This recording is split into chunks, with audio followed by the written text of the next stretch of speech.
I'd like to introduce to you Seth Gabriel, the Director of Strategic Initiatives and Programs at AI. Seth Gabriel is AI's Director of Strategic Programs and Initiatives. In his role, Seth assists in the growth and development of the P3 Direct initiative, as well as the implementation and strengthening of other programs to create additional opportunities for members and make an impact as they strive to grow a pipeline of projects. Prior to joining the AI team, Seth was the first director of the Office of Public-Private Partnerships for the District of Columbia. Prior to this appointment, he was a P3 advisor and director of operations for the Institute of Public-Private Partnerships, IP3. Seth holds a BA Political Science from Washington College and an MPA Government Business Relations from the School of Public Policy and Policy Administration at the George Washington University. I'd also like to introduce to you Jay Brown, the Managing Director of Alvarez & Marsal. As Managing Director of Alvarez & Marsal Public Sector Services, Jay Brown specializes in strategic, transactional, and public-private real estate services to government and quasi-government entities. With more than 24 years of public sector and real estate experience, he has performed and overseen numerous public-private transactions and asset repositioning strategies to help public sector clients generate revenue, reduce costs, and create jobs. Mr. Brown and his team have assisted the U.S. Army, Navy, and Air Force in obtaining needed capital improvements by monetizing a variety of real estate assets through public-private ventures, third-party financing, and other alternative delivery methods, including military housing privatization and enhanced use leases for underutilized real estate. He has also assisted several municipal agencies, including the state of Louisiana, the District of Columbia, New York City, Fairfax County, Virginia, Travis County, Texas, and Grand Forks County, North Dakota, in executing public-private transactions. Mr. Brown earned a master's degree in public administration from the University of Washington and a bachelor's degree in economics from the University of California, Santa Cruz. He received the Project Management Professional designation in 2014 and the Certified Commercial Investment Member designation in 2002. So please help me welcome Jay Brown and Seth Gabriel.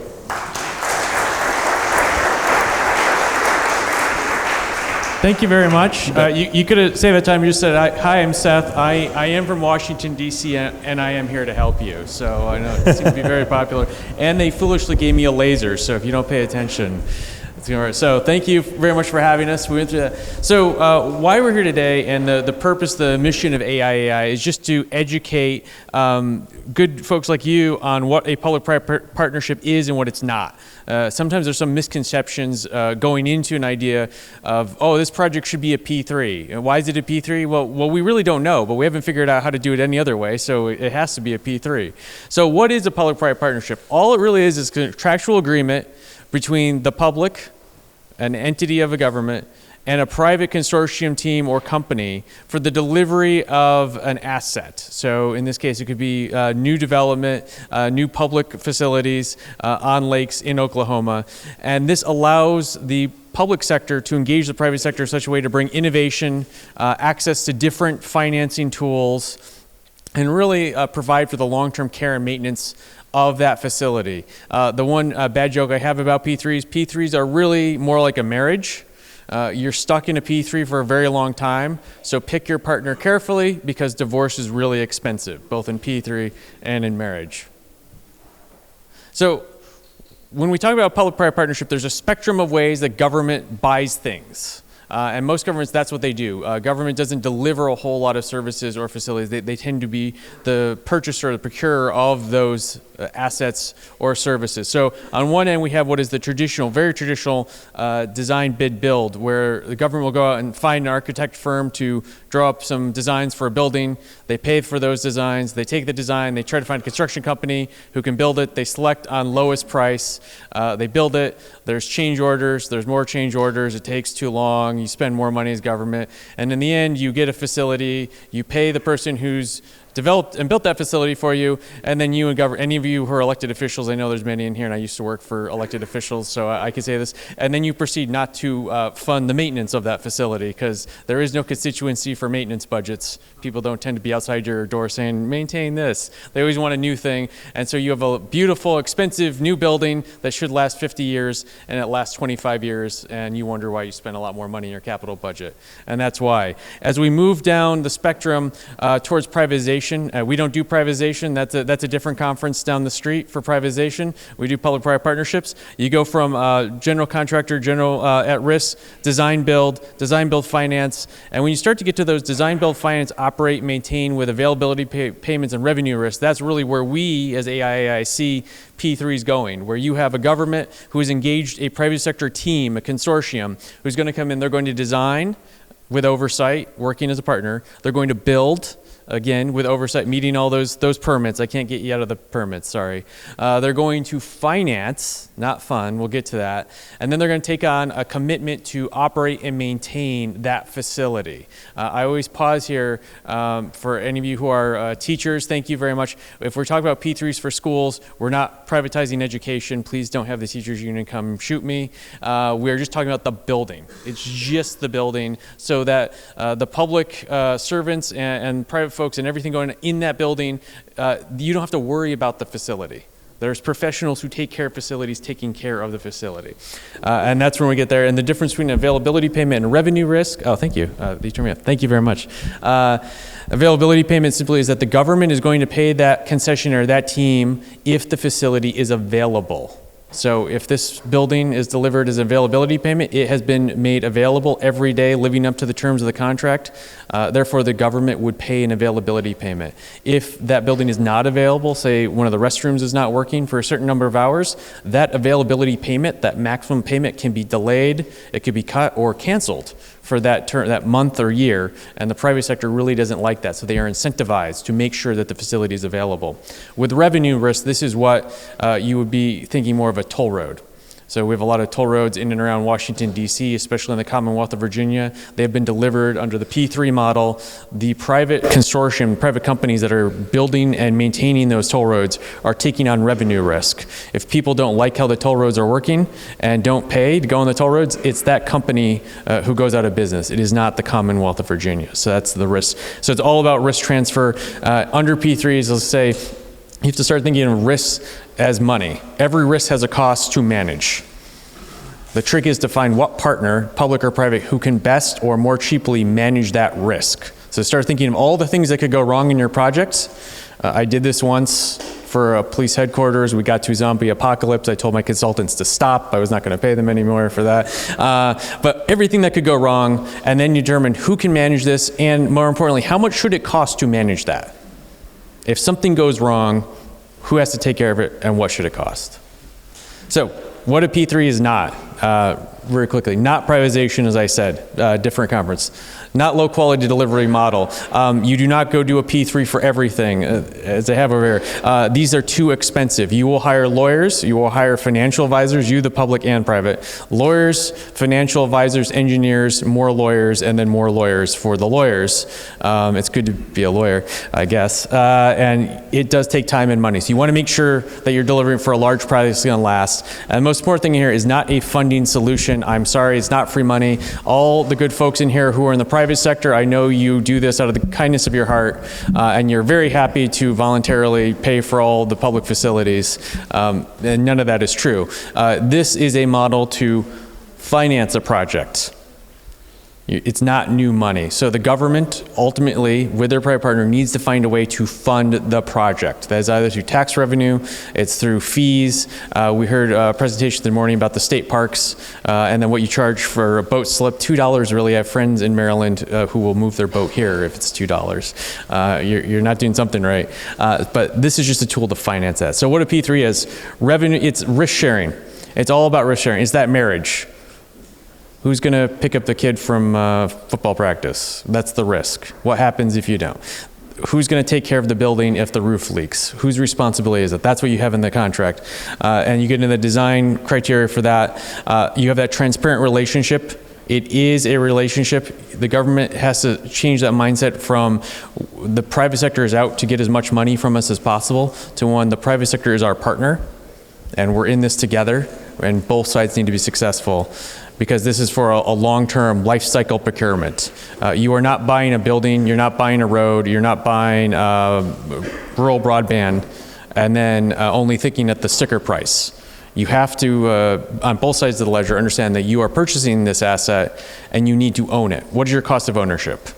It might be nice if you have the money, you can go buy a very fancy sports car, but if you can't afford to put oil in it, it's going to be a very expensive lawn ornament. And sadly, most governments in this country have some very expensive lawn ornaments. So what is a typical structure of a P3? This is our fun little graphic, and I will be happy to send you all these slides, and if someone sends me your email, I'll send it to your email anyway. So you have a special purpose vehicle, a specialized company there in the middle, that truck, that exists solely for your project. So the private sector will create a corporation for the project. They will capitalize that through debt and equity. In some cases, you have more debt than equity. Equity is expensive, but it's real money. It's someone's money that is at risk. And that, any of you who are in business, you know that the first money that you burn through while your project's going on is equity. It's your money. That's why you want a little better return, because you're at the bottom of the cash waterfall. You hope the money actually makes it down to you. The debt, you can get debt. The interest rates are really low. Debt's fairly cheap right now. So it's not a bad time to do this. This SPV, this company, reports to the agency, the government, delivers services or facilities in return for either an availability payment, a concession agreement, something that allows that special purpose company to exist. They have agreements for the long-term O&M, operation and maintenance on one side, and that could be one of the owners of the special purpose vehicle. They have interconnectivity, and they also have a design build agreement, someone who's going to design and build this, and all the engineers you need. So this is really a simple way to think of how public-private partnership works. It can be complex. It doesn't have to be complex.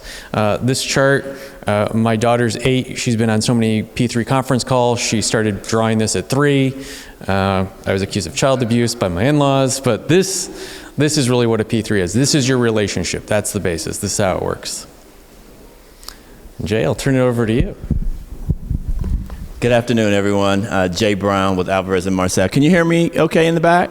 Can you hear me? Yep, great, thank you. Seth talked a lot about how to get public facilities built, properly maintained, invested in for the long run through these public-private partnerships. I want to talk for a moment about how to leverage the value of public assets to help accomplish public good, but at the same time, generate economic opportunities for developers and others. I always start that conversation with this slide because I think that a lot of public institutions don't really understand the value of assets that are in the public domain. The public agencies and folks that are responsible for public assets tend to look at the value at the top of this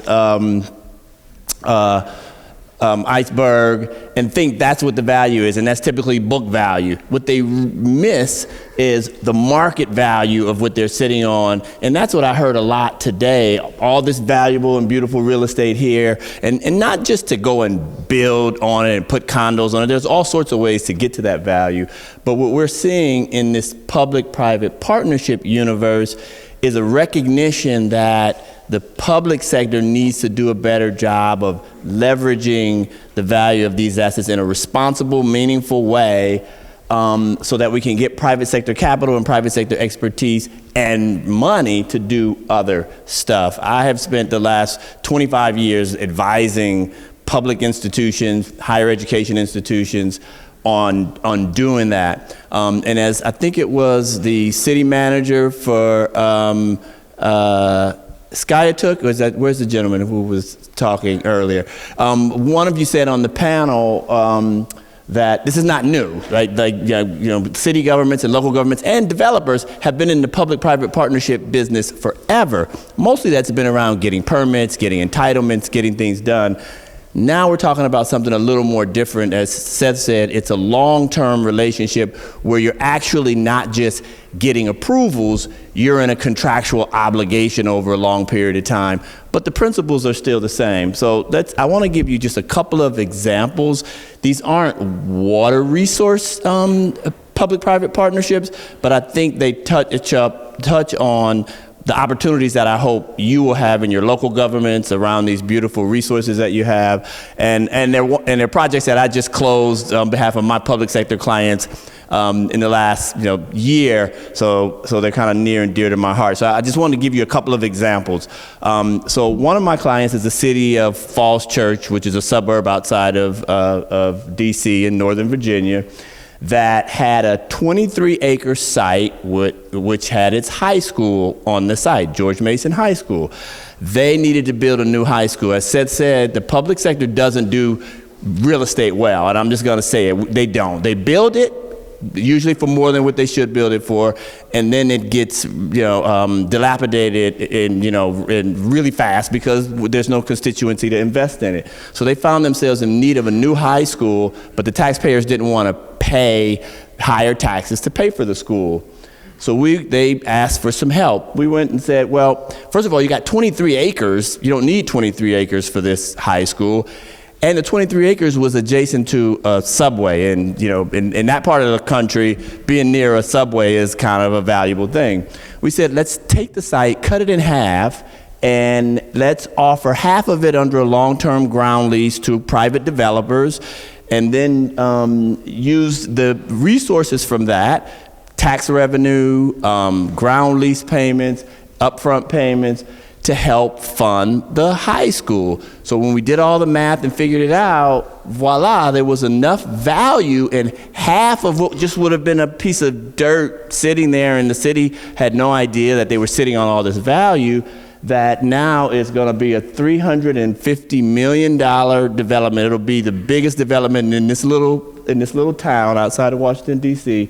Hotel, office, townhouses, and the increase in income taxes over time, plus the ground rent payments over time, will pay off the debt service on the bonds that were issued to build the new high school. So they're going to get a new school with no increase in taxes, no increase in government costs, simply because they looked at the value of their land in a very different way.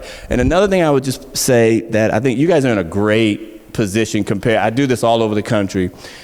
I hear state legislators in here, I hear executive branch folks in here, I hear local government folks, and you're all and developers and the private investors, you're all talking about public-private partnerships in a way that you don't really hear in a lot of places. A lot of places we have to bring all these constituencies together and figure it out. So you're off to a really great start, and I commend you for that.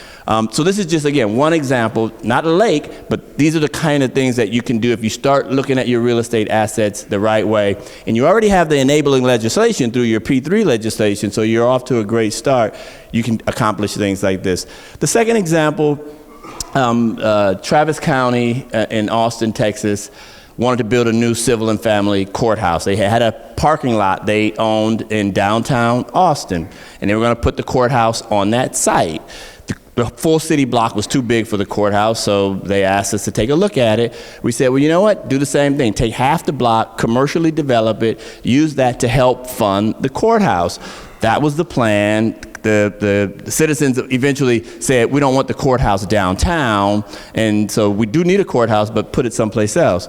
So we then took the entire city block downtown, took it out into a public-private partnership transaction under a long-term ground lease. We seldom think that public entities should sell off its assets. We really think that, because these assets are too hard to get back into the public domain. When you and I are all gone, future generations might still need access to it. So we said, let's do it under a long-term ground lease. So we leased the entire site to a private developer, Lincoln Properties, and they're building the biggest development in downtown Austin, and that money is being used to fund the courthouse, which is, if you don't mind going two slides down, go one more. This is the new courthouse that we then did another public-private partnership with Hunt Building Corporation that is developing the courthouse. It's under construction now. But again, and this is also a public-private partnership. Hunt is building it. They brought the land, private construction, turnkey. They're handing it back over to the county when the project is done, and then the county will pay them for it once it meets its specifications. But again, to the voters said, we need the value from that other asset in downtown Austin to help pay for this, because they didn't want to have increased taxes to pay for the new courthouse. So the main point being is that the government and the public sector is sitting on a lot of valuable assets, whether it's lakefront property, whether it's the water resources around the dams, whether it's parking lots in downtown, maybe some of your facilities right here in downtown Tulsa. If you think about it differently and you enter into a relationship with the private developers who bring the capital, who bring the development expertise, and who are willing to take on the risk, then that's fine. They have to make money from taking on that risk. There's a deal to be had, and you can really move and get things done. The two projects in Austin took 2 years. From the time we did the analysis to the time we closed, all are under construction now. The City of Falls Church project took 18 months. That's lightning speed when you're dealing with the government on transactions. And I will say, and it's a lot easier with local and county governments. Federal governments, that's a tough nut to crack on the federal government. So I would really focus on state legislature, your P3 enabling legislation, and work with your local and county officials and local developers, and you can extract a lot of value from your assets and really get something done. So I wanted to leave time for us to answer any questions you have. We packed a lot into a few minutes about P3. I know it's a new topic, but if you all have any questions about anything we've said, we'd be happy to answer them. And if you have questions later, that gentleman there who's trying to hide, because state senators are shy people, will have our contact information. And if you're in the private sector, feel free to call. I'll try to sign you up as a member. If you're in the public sector, call. I can't sign you up as a member, but we have a group called P3 Direct where we share information, questions, and do informational, educational webinars for you. So let me know if you're interested. We're here to help you. But if you have questions right now, as Jay said. And just one more comment, since we don't have a question. AI is industry members. We're a member as a private entity. Developers, investors, general contractors, and we volunteer our time. My time is volunteered to be here, and all the other members volunteer. Seth and a few of the executives are the only paid folks, and our only goal is to help provide information so that folks like you can do these things, do them responsibly, and do them in a way that's going to work, because as soon as one of these doesn't work well, it sort of sets the whole industry back, years. So that's our main reason for being here, is to educate and to help. Thank you all very much for your time. Thank you. Thank you, gentlemen. Thank you. I'm Dan Sullivan, the CEO of the Grand River Dam Authority. And to kind of follow up on a previous discussion, I am from the government. I'm here to help, and that's not a joke. So we want to talk just a moment about the Grand River Dam Authority and what we do and how we work in lake development and other areas in Oklahoma. So I want to talk just a moment about about our background. We started in 1935, created by the Oklahoma legislature. We are a non-appropriated state agency. Thankfully, we're non-appropriated, so we rely on all of our own resources to cover our costs. Our electric sales is the primary revenue source for us, and we'll talk about that in just a moment. But we were also created as a conservation and reclamation district for the waters of the Grand River. So we did the first hydroelectric facility in Oklahoma. It was completed in 1940. It's the Pensacola project that created Grand Lake of the Cherokees. And so we were renewable before renewable was cool. And that's the genesis of how GRDA got started. We also, as of July of 2016, We now have the Oklahoma Scenic Rivers Commission has been folded into GRDA, so we have responsibility over scenic rivers. The primary area of most activity is on the Illinois River between the Arkansas state line and the city of Tahlequah. We set out a couple of years ago to look at what is our mission, what are our goals, what do we want to represent ourselves to be, and we developed what we call our 5 E's of excellence. And what that does is give us our footprint of how we look at our employees, the electricity that we produce, the economic development, which has always been a big part of what we do, our environmental stewardship as a reclamation and conservation district. That also has been part of our DNA from the beginning. But we also recognize efficiency. We want to make sure that we do our jobs in an efficient way.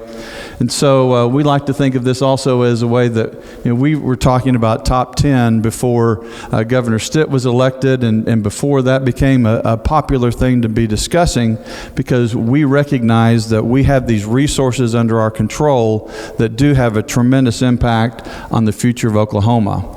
Just our generation resources, we have our 2 hydropower projects, Pensacola Dam, which creates Grand Lake, Robert S. Kerr Dam that creates Lake Hudson. We have a pump storage project that pulls water out of Lake Hudson, pumps it uphill to a reservoir. Think of it as a very large battery that we can then generate as a traditional hydroelectric facility. We have our Grand River Energy Center, which is on Highway 412 near Shoto. We have 1 coal unit there and a natural gas unit that we just commissioned a couple of years ago. We are part owners of the Redbud unit. It's operated by OG&E in Luther, Oklahoma. And then we have about 400 megawatts of wind that's part of our portfolio. But the lakes are a big part of how we got started and what we have done. As I mentioned, the Pensacola Dam is the first hydroelectric facility in Oklahoma. It was finished between 1938 and 1940. Now think about that. You've heard the discussions earlier about taking 8 years to get permits. The GRDA was created in 1935. The federal government set aside the money in about 1936, 1937. And from 1938 to 1940, this 1-mile dam was constructed. It's sad to say that that's a hard thing to think of in today's economy because of all the regulatory environments that we all deal with. So our Grand Lake watershed, you can see we have 2/3 of our watershed is in the Kansas area. Then we have Missouri and Arkansas. Grand Lake is right here. Then we have our dam, and then it becomes Grand Lake again for a short period of time down Lake Hudson. We have the Robert S. Kerr Dam. It becomes Grand River again for a while and goes into Lake Fort Gibson. So those are the 2 main bodies of water that we have regular development on. Part of our other activities that we do on behalf of the state is law enforcement, which is a big part of why we believe those projects are successful, because we do have a significant law enforcement presence on the lakes and on the rivers that have really helped stimulate more growth in giving people the opportunity to bring their families out and enjoy themselves and have a good time, and knowing that there is a police presence there to take care of those that want to disrupt their enjoyment. Shoreline management is a big part of what we do. Because we are federally licensed hydroelectric facilities. Our licenses come through the Federal Energy Regulatory Commission. We do have to deal with a lot of federal partners, and shoreline management is a big piece of that. So because we are not a core lake, we are a state lake, the Corps of Engineers has a ring around Grand Lake and Lake Hudson that's for flowage easement for flood purposes. In, was it 2016 in the Word of Bill? 15? 14. Wow, it's been that long. We did accomplish getting a transfer of the core flowage easement to GRDA so that we will now have the regulatory control over that. So we have our shoreline management that includes our taking line, the GRDA taking line, the flood pool, the conservation pool, and then the flowage easements. And the reason I bring that up is because there's a lot of discussion about dealing with the Corps of Engineers, and over the years that had caused some trouble of some back and forth between GRDA and the Corps of Engineers. Now that we're accepting all of that, we become a one-stop shop to help deal with shoreline management and shoreline development. Water quality is a big part of what we do, and scenic rivers operations I mentioned. Tourism and economic development is a big part of what we're doing, and we'll show some of the results of that in just a second. And of course, our ecological protection. But I'll tell you, in discussing this idea of attracting business, attracting development, and attracting investment, capital doesn't like uncertainty. So we certainly want to work with folks, and a big thing that I wanted to get across is that when you're dealing with the Grand River Dam Authority, the sooner you come to talk to us and sit down and we can work through whatever challenges or hurdles may be out there, the better everyone is. And I think that's very true, and that's a common message that we heard in dealing with the Corps of Engineers. Everyone has a mission, everyone has an obligation. All of us, particularly in the public part of this, we have people that grade our papers. So we need to make sure that we can help you get to yes. And as Tom Kimball, one of our board members, likes to say, the difficult things we can do immediately, the impossible takes about 48 hours. So we want to help you get to yes and to be able to get to where you need to go to bring that investment. The GRDA waters, we're second only to the Water Resources Board in terms of the jurisdiction. 70,000 surface acres of lakes. We provide storage and water supply for over 50 water districts and municipal systems. Of course, the Scenic Rivers Commission becoming part of us in 2016, but we also invest about $11 million a year in all these water quality, lake operations, lake patrol, all those functions on behalf of the state that does not cost the state. And that's an important factor of what we provide as a benefit to all of Oklahoma through the activities that we have. We've hosted the Bassmaster Classic on Grand Lake twice in the last several years, and a lot of activity that's been created because of the partnerships that we've developed.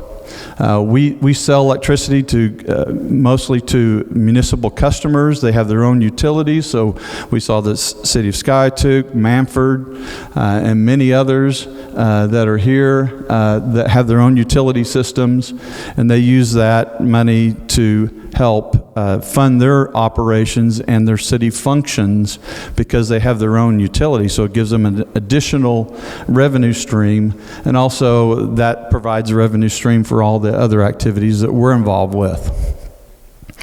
We have many competing interests that we have to deal with. We're currently going through a relicensing with FERC on our lake, so we hope to get a better control over the water pool, but we have, because of these interrelationships in our federal licenses, the recreation, the industrial uses, real estate, homeowners, hydropower, flood control, all of these competing interests, are what we work on to help regulate the reliability of our electric generation, but also provide the economic opportunities for development along the waters. In looking at some of the economic growth that's happened, this is a picture of Shangri-La. We have some of the folks here from Shangri-La that are here today. That's tremendous investment that's been made there. in the hotel, the golf course, and more to come. But we have, you look at the 10 years after the Pensacola Dam was finished, there was 8.2% compared to 5% of growth of population.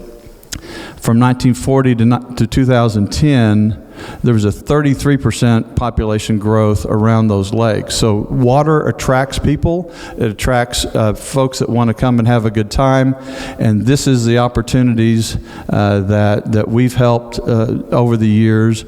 And if you look at the study that we had by the Oklahoma Department of Commerce several years ago, they show that our actual impact on the state of Oklahoma is about $840 to $850 million a year. Our revenues are about $450 million a year. So there's quite a bit of leverage that's created in the economy because of all of these activities. And water is one of the things that people want to be able to experience. There's been a tremendous increase in the taxes that are generated. You look at the state average of $2,045 versus $2,333 around Grand Lake. And this next slide shows just what those real estate values are. And you can see that the Grand Lake real estate values are much higher than many of the other lakes in the state. And that's partly because you can have your own dock. There's a lot of opportunities that we've been able to do so that you can walk out your back door, walk right down to your own dock, and have access to the lake without going to a community dock or other ways. And people are always looking for the opportunity to have an experience that they like for their family, and that's one of the reasons why it's been such a unique opportunity. The Grand Lake has 44.8% of Oklahoma's lake value by market, and those average prices are considerably higher than many others. We are working right now in a partnership agreement with the Walton Family Foundation for Lake Francis project. It was mentioned earlier. This is on the Illinois River, just inside the state line from Arkansas. And what the Walton family is wanting to do is build this whitewater feature where the former Lake Francis was located. And once that's completed, then it will be part of GRDA's property. We will own it. The foundation is paying for all of the construction, and it will be quite a tremendous amenity for this area to have about 1,000-foot run, 10 drops on a whitewater course that will be a short drive from Tulsa, certainly from northwest Arkansas and all the other areas. And that's really a tremendous opportunity that we have. And again, a good partnership in showing that, as the stewards of this area, we're very interested in making sure that we provide those additional economic impacts. This is near Watts, Oklahoma, if you're familiar with that area. It's an area that needs a lot of encouragement and a lot of opportunities, and this will really be a great boon for that part of the state. One of the other things that we've really focused on, and I'll end with, is we have really looked at what can we do to improve water quality. We've had, at least in northeast Oklahoma, kind of a given that we have all this water quantity, and certainly we've had more quantity this year than we wish to have. But focusing on making sure that we have water quality that's usable, that people want to get in, they want to be able to recreate in, and so we've really focused on that. Our boards have been very supportive of that. Daryl Townsend and his group in our ecosystems building have worked very diligently to make sure that we have a state-of-the-art water lab and other activities that we're providing. And so we put together a video. I'm just going to show you just a real brief snippet of this, but it demonstrates part of the value of water quality to all of us. So what we're talking about here is a blue-green algae outbreak that occurred several years ago. It was really a wake-up call to look at what can we continue to do to preserve the waters, to clean them up, to make them better, and make sure that we don't get into that situation where we're having health scares or anything else associated with that. So we've really found some great partnerships with some federal agencies, some state agencies, some landowners all around the lakes to create barriers, riparian barriers that help with that water quality issue. And we are committed to continuing to work on that to make sure that those waters that we have control over, that we've bent the curve in the right direction to make sure that they're there for all of our use in the future, because that's what we need. We need to have those opportunities, and they need to be maintained in a way, kind of back to the earlier discussion about, deferred maintenance. Well, water quality doesn't happen by accident. And so, that's one of the things that we've been working very diligently on. Mr. Mayor. One of the neat things about GRDA is they have an economic development side of GRDA. And I think you guys have done an outstanding job of streamlining some processes and stuff like that. You guys do everything that we wish the Corps was. Can you tell us a little bit about your economic development side of things and how you guys have made it simpler for people to develop on the Great Lake as opposed to all the other lakes in the state of Oklahoma?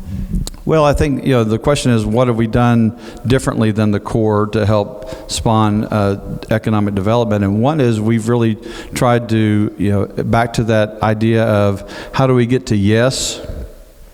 We have streamlined our dock permitting process. When I came in 2011, the permit application was about 11 pages. And Brian Edwards and his team, he's our chief of law enforcement and lake operations, they've whittled that down to make it much more user-friendly, make it a lot easier for people to get dock permits. Again, we're here to help, and if we don't have customers, and we consider lake users to be our customers as well, if we don't have customers, then we don't have a reason to exist. So we have to make their lives easier and want to come utilize those assets. And sitting down with people, if they'll come to us and ask for help, if you want a new development or you want to add something to what you're doing, come to us and we'll help you get there. And that's what our goal has been. And we have a different mission than the Corps of Engineers. It's true that flood control is a primary purpose of what they do, but we were developed and designed for a different purpose. And flood control is a piece of that, and we allow the Corps to operate that part of it, but the rest of it is something that we have much more control over, and we appreciate the opportunity to be here. And Senator, thank you very much. Dan, thank you very much.